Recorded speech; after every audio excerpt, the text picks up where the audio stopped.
I walk a straight line, shackled and chained.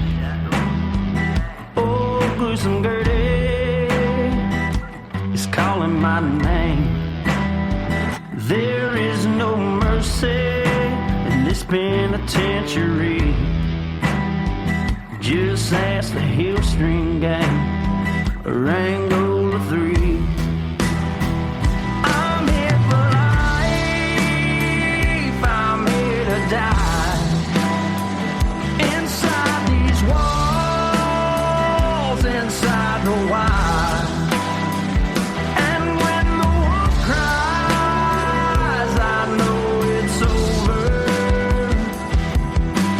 Oh, bloody Angola.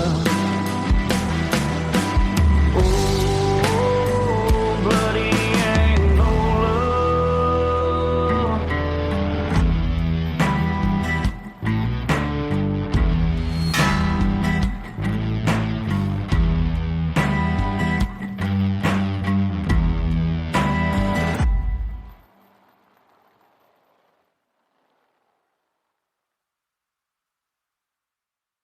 Hey everyone, welcome back to Bloody Angola. I'm Jim Chapman, and it's been about 10 days since I've dropped an episode. Probably the longest I've went. I'm usually solid at those 7-day turns on dropping episodes, but I have had some hip and lower back problems that just totally threw me behind. I've been having to do a lot of physical therapy, things like that for this. So I'm just now able to get back to recording another episode for you, but not too much longer. I'm like 10 days out right now, but we're going to get into Nebraska and I'm going to tell you another 50 Shades of Evil story. And I want to paint the picture for you. So I want you to imagine January of 1958, you're in Nebraska.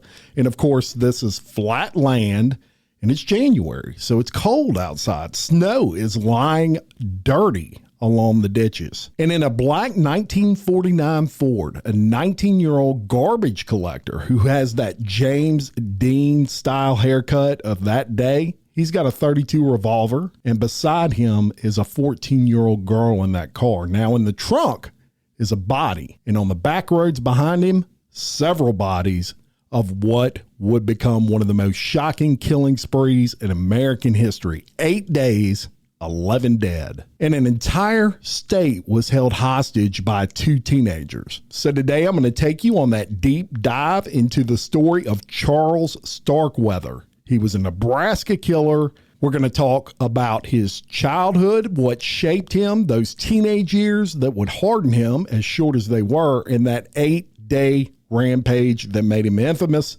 So let's get into it. And Charles Raymond Starkweather, he entered the world on November 24th of 1938. This is in Lincoln, Nebraska. Now that city in most of the country, really during this time, was still climbing out of the long shadow of the Depression. Lincoln was the quiet state capital, and it was built on government work, the University of Nebraska, and the surrounding farm economy. In neighborhoods like the ones that Charles Starkweather lived in, they were made of modest framed houses, gravel streets in places, and people still trying to hold on to steady paychecks. Guy Starkweather, he worked as a carpenter and a general laborer, and that was Charles's dad. And Helen Starkweather, she would keep the household running. They had a large family, and Charles was one of 7 children, and he wasn't the oldest, nor was he the youngest. He was kind of in the middle there. Now, from early on, Charles would stand out for all the wrong reasons. He was born with bowed legs, and that affected his walk, and he also had a noticeable speech impediment. His eyesight was poor enough to require glasses, and he was short and stocky. And I bring this up because these physical traits made Charles go about his young life with kind of a chip on his shoulder. He would start responding to criticism with a quick temper, and he would throw hands, y'all, at the drop of a hat, even when he was a child. Now, teachers would later say that he was not what you would call academically strong. Simply put, he hated school. And when he felt slighted or embarrassed or bullied, he would disrupt. And there are accounts from this period of his life of deliberate cruelty toward animals which would speak to the mean streak that he was developing really early on. Now, the Starkweather household itself really offered no explanation for this. Large families in working class Lincoln in the 1940s and 1950s, they often operated under pressure. Arguments happened, patience would run short, and Charles would later claim his father was harsh and his mother was overwhelmed. But this was the way it was in almost every household during this period of time. You're right out of the Depression. You're suffering. I mean, you're saving your money. You're scared of the government. You're scared of banks. So this is nothing new for anyone really during this time. And it certainly would go nowhere to explain his rampage later on in life. Now, guns would enter the picture early on, and they would really hold Charles' attention. He loved firearms, even at a very young age. And in Nebraska, firearms were common. Hunting, common thing there. And for Charles, they became more than tools. He liked the power that they represented. He would practice with them, and the interest he had in those firearms, it was pretty intense. Now, by the end of childhood, he'd already developed some core traits of someone whose future was not looking good. He had a short fuse, a long memory for insults, and an early comfort with aggression. By the time he reached his teenage years, the boy who had fought on the playground, he had already decided the people around him, all of them were enemies. He was the victim, right? And it was this attitude that would cause him to grow more dangerous over time. So Charles, he eventually drops out of high school. Now, high school held little interest for him and even less success. Classroom expectations to him felt like another form of judgment, and he answered them the same way he had answered playground insults: withdrawal, resentment, and rejection. Once free of school, he took the kind of work available to a young man with limited skills: garbage collection. The job was dirty, it was physical, and it was low status. And it was also around this time that he began to shape his appearance around the images of rebellion that were circulating in the mid-1950s.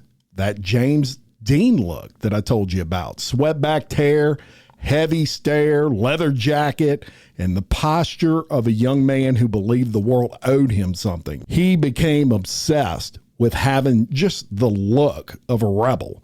The pose was not original to him, but he would wear it with commitment. In his mind, the clothes, the hair, the curled lip, they weren't a costume. They were proof that he stood apart from ordinary people who followed rules and accepted their place. And in his teenage years, those weapons, they would still remain his thing. He would handle guns with increased familiarity and comfort, and the power they represented, pretty straightforward. In a life where he felt dismissed, a gun just would give him a sense of control and a sense of power. And as you would expect, theft and small acts of defiance, they would add up. Nothing yet rose to the level of the later violence, but the direction was consistent. Rules were optional with this guy. Consequences were for other people, and force was his answer to everything, including and especially disrespect. Now, the most significant thing that happened to him during this time was a relationship with a 13-year-old girl named Caril Ann Fugate. They would meet when Starkweather was 18 and Caril was 13. The age gap was obvious, but it wasn't unheard of during this time in history. I mean, remember, Elvis was dating Priscilla Presley when she was like 14. But what began as kind of attention seeking from an older boy quickly became an intense attachment for Fugate. Starkweather would fixate on her, and he would position himself as her protector. Now, Caril, still a young teenage girl living in a difficult household, she was all about it. The two of them built a world in which they were the only people they believed who truly understood each other, and everyone else was an enemy. So she was becoming as bad as he was. Now, although aside from their attitude, it sounded like the perfect love story of two lost souls, it wasn't. The relationship was not gentle. Starkweather was possessive and he was controlling. He expected loyalty and would lose his shit every time Caril would show signs of independence. Arguments with Caril's family would become a common thing, and her mother and her stepfather made it clear that they did not like this older boy who was consuming their daughter's time and attention. Starkweather, of course, would tell her this is just further proof that the world was against them, and as any impressionable young teenager would do, she bought right into his bullshit. They would start talking about running away and living kind of a rebellious life with no rules. And the family conflict at home would continue even inside his own home. And Charles would make up his mind that his own family was against him. And what stands out to me in this period is not a sudden break, like this guy just all of a sudden went bad. It's a steady decline. And by the final months of 1957, Charles Starkweather, at this time 19, with a menial job, he had convinced himself the only person who mattered was himself and the 14-year-old girl beside him. And the fuse was short, and that match was lit. So let's go to the night of November 30th into December 1st of 1957. And Charles Starkweather, he drives to a gas station on what is known as Cornhusker Highway in Lincoln, Nebraska. He needed money. Robert Culvert, a 21-year-old attendant and a recent Navy veteran, he was working the late shift at this gas station. And a little about Robert: he was the youngest of 6 children, and after high school, he served in the U.S. Navy aboard the aircraft carrier USS Shangri-La. He was recently discharged from the Navy, and he had returned to Nebraska. And in 1956, he gets married. So Starkweather arrives at this gas station and he robs Robert Culvert at gunpoint. He took some money from the register and he forces Robert into his car with him, and they drive him to a remote location near the Lincoln Air Force Base where he shoots this guy in the head. He later claimed the shooting happened because Culvert had been slow or disrespectful during the robbery. He would say different things. But the explanation, typical, right, for this guy, any disrespect in his mind justified murder. So he basically said, oh, he didn't walk fast enough when we had the gun to his back telling him get in the car, so I killed him. Now, sadly, at the time of his death, Robert's wife was pregnant with their only child, a daughter who was born 5 months later. And people who knew him described him as friendly, just a guy that always smiled, good person. And for the next several weeks, Starkweather returned to something resembling an ordinary life. He continued seeing Caril Ann Fugate, and the murder of Robert Culvert did not seem to faze this guy. And then on January 21st of 1958, he kills again. That afternoon, Starkweather went to his girlfriend's home in Lincoln, and Caril's mother, Velda Bartlett, and her stepfather, Marion Bartlett, and Caril's 2-year-old half-sister, Betty Jean, they were all there. An argument starts over the now 19-year-old and these people's 14-year-old daughter.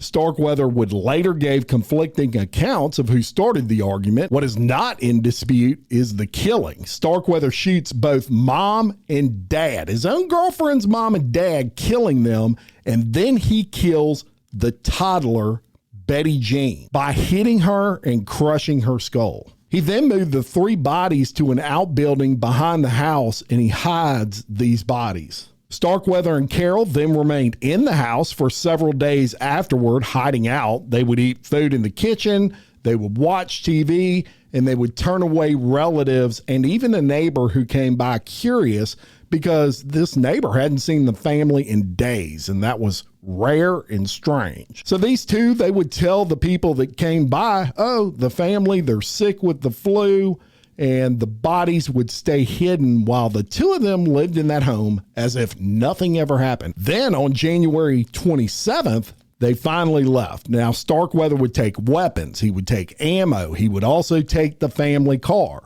And the first stop for this young couple that day was the farm of August Mayer. And August was a 70-year-old man, 70 years old, y'all. He lived alone. He had a very well-kept farm about 2 miles east of Bennett, Nebraska, and he had spent his entire life on that farm. Never married, and people who knew him described him as soft-spoken, very hardworking, neat, and just a great guy. Neighbors said his farm was better maintained than most state parks in Nebraska.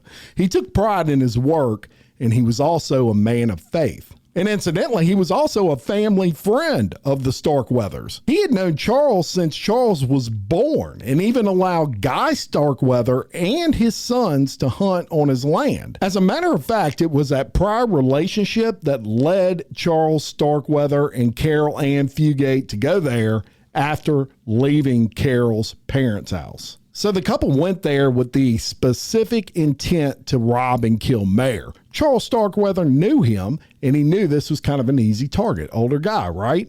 When they arrive, Starkweather shoots Mayer in the head with a shotgun, and he also killed Mayer's dog, just to be a dick.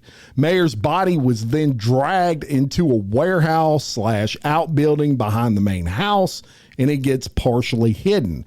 Now, Starkweather and Fugate then took money, food, and guns from that property. They leave and they head down the road, and as soon as they leave, they get stuck in the mud and they can't get their car out. Robert Jensen and Caril King see this. They see this car stuck in the mud. They see this stranded pair, and they stop to help. And this is a common courtesy on those roads in this part of Nebraska. So Robert Bobby Jensen, he was just 17 years old, sharp kid, junior class president at Bennett High School. He played football, and he was very well liked. And Caril King, she was just 16 years old. She was a cheerleader at the same school. She sang in the choir. She was a good student. The two of those were high school sweethearts, just in the wrong place at the wrong time, just trying to be nice and help these people stuck in the mud. So as soon as they walk up to Starkweather, Starkweather immediately pulls a gun on them. He robs Jensen of a small amount of money, y'all, $4. He then forces Jensen to drive them a short distance to an abandoned storm cellar. Now at that storm cellar, Starkweather ordered Jensen down the steps. This kid walks down the steps, and Charles Starkweather shoots him 6 times in the head. Jensen's body falls to the bottom of the stairs and was just left there. As far as Caril King, she was shot once in the head, and her body was found partially undressed. Her jeans and underwear were actually pulled down around her ankles, and she had been stabbed repeatedly in the abdomen, groin, and genital area. And of course, Starkweather later on, upon his arrest, would give conflicting statements. He would sometimes claim he was the one responsible for both killings, and at other times he would blame Caril for shooting King, or for the stabbing aspect as it related to King, saying she acted out in jealousy because he had found King attractive. So they kill these two kids. They leave the bodies in the storm cellar, and they take off now in Jensen's dark blue 1950 Ford. Then on January 28th, the killings moved into what you may say was a higher social bracket than what they've done before. The couple started targeting the wealthy. Starkweather and Caril would enter the home of C. Laurel Ward, who was a wealthy Lincoln businessman. Now, Ward, he wasn't there at first. They enter the home, and his wife was there, Clara, and their live-in maid was there, Lillian. As soon as they bust in, Starkweather would control the house. When C. Laura Ward returned, he was shot and he was killed. Then Clara Ward and Lillian, they were also killed, stabbed and bound in addition to being shot. The 3 bodies were then left inside the residence, and Starkweather took clothes, money, and the Ward's 1956 black Packard. The couple then drove west down the highway. So the final killing occurred near Douglas, Wyoming. This was on January 29th. A guy by the name of Merle Collision, who was a traveling shoe salesman, he had pulled his Buick off to the side of the road. He was tired. He wanted to rest. Starkweather sees this, approaches, shoots, and kills this man right there in broad daylight. And he attempts to steal his car. However, the Buick had this kind of complex push button transmission that Starkweather could not figure out how to operate. And while he struggled with this vehicle trying to get it to start, a young geologist by the name of Joe Sprinkle, he comes up upon this scene and he sees all this. He realizes what's happened, and a fight follows between him and Starkweather. And during the fight, a Wyoming deputy sheriff named Bill Romer, he arrives on the scene. Starkweather sees the deputy. He takes off running, jumps in the car. This deputy follows, gives chase from behind, and the pursuit ends when the Starkweather's vehicle again becomes stuck in the mud. He's then taken into custody along with his young girlfriend. So Starkweather, being who he was not the type to remain silent. He's almost proud about doing this shit, which is not a good idea when you've killed 11 people. In the hours and the days after that arrest, he would talk and talk and talk, admitting to every killing. Now, Wyoming and Nebraska both had victims in this case, with the final murder having occurred in Wyoming. But the bulk of the victims and the stronger set of charges belonged to Nebraska.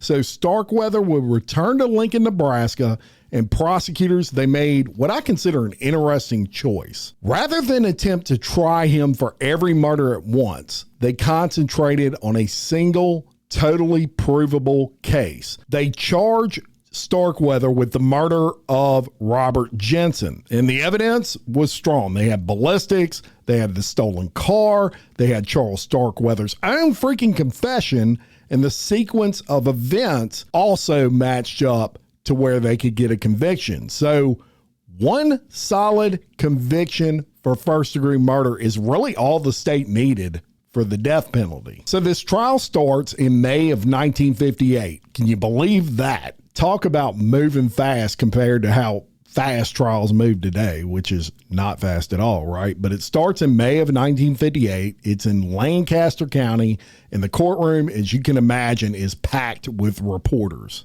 And Starkweather, when he appeared in court, still had that same 50s look, the hairstyle, the posture that he had worked on for years. His demeanor would draw as much attention as the testimony. And the facts of the Jensen's killings were difficult to hear, but very damning to Charles Starkweather. The prosecution would lay out a straightforward case. Starkweather had robbed Jensen, forced him into that storm cellar, and shot him repeatedly in the head. Caril's presence and actions were part of the narrative. They brought it up, but the charge against Starkweather would stand on its own. The jury did not deliberate long. They found him guilty of first-degree murder, and the sentence was death in the electric chair at Nebraska State Penitentiary. Now, Caril Ann Fugate, she was tried separately, and she was 15 by the time of her trial. She was still a minor under the law, but the state treated her as an active participant, which she was, in all these crimes. The prosecution argued she had aided and abetted, that she had opportunities to escape or ask for help and had never taken them, and that her presence and actions throughout this killing made her criminally responsible. Now, her defense, they would say he coerced her and that she was scared of Charles, and that's why she just stayed with him this whole time. And she maintained that Starkweather had threatened her, that she believed her family was still alive and in danger if she resisted, and that she had been held hostage rather than a partner. But the jury, they didn't buy that bullshit. They rejected this hostage narrative, and they convicted her of first-degree murder in the perpetration of a robbery in connection with Jensen's death. But because of her age, she received a life sentence rather than death. She would serve only 17 and a half years before being paroled in 1976.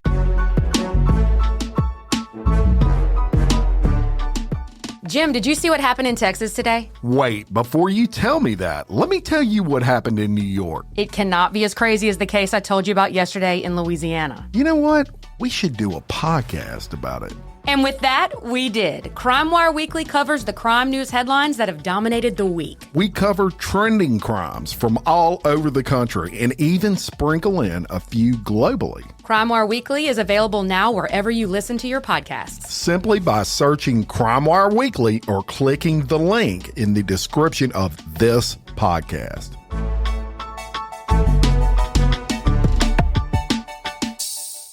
Now, of course, the media coverage around this was insane. Newspapers and magazines ran the photographs, and everybody in the entire country at this time was just enthralled with this case. And they had news back then, the 3 channels, but they didn't have internet during that time. So it was full newspaper glory back then, where the front page of every paper in the country was following this trial. And Starkweather himself, he would give interviews, he would write letters while he was in jail, and he would continue to adjust his account of Caril's role depending on the moment and the audience.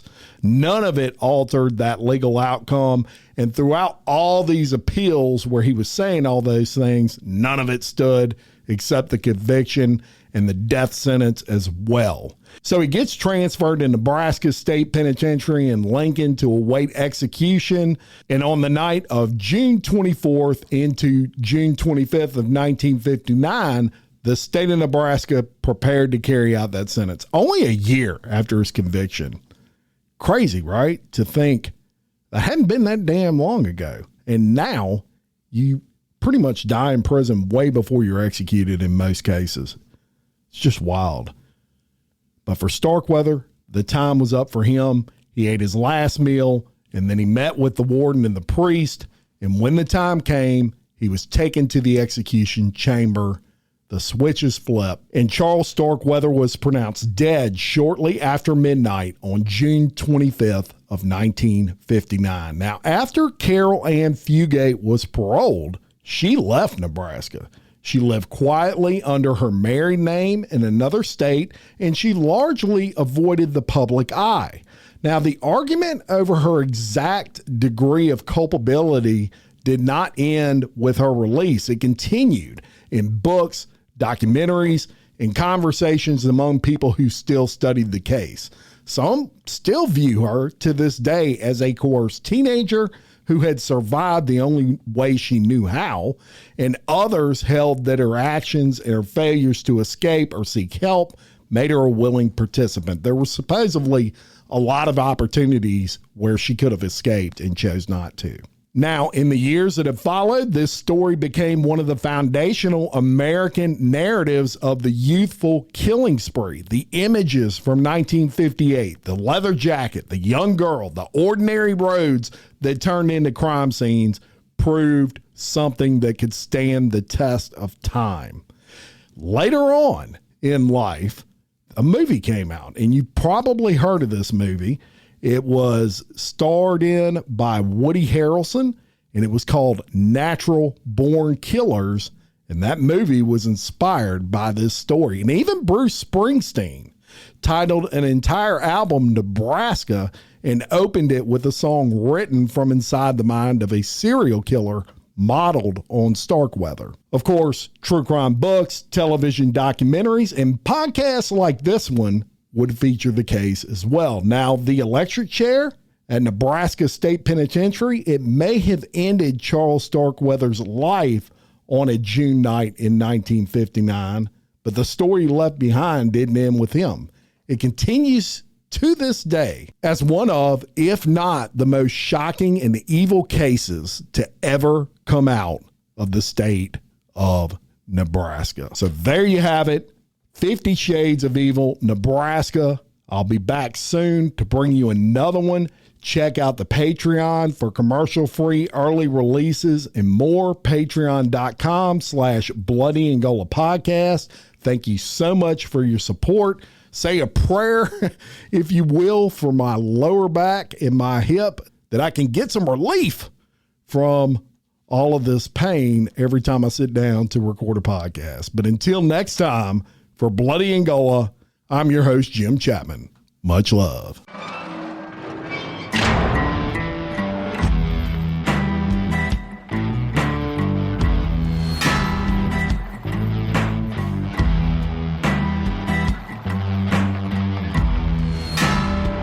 I walk a straight line, shackled and chained.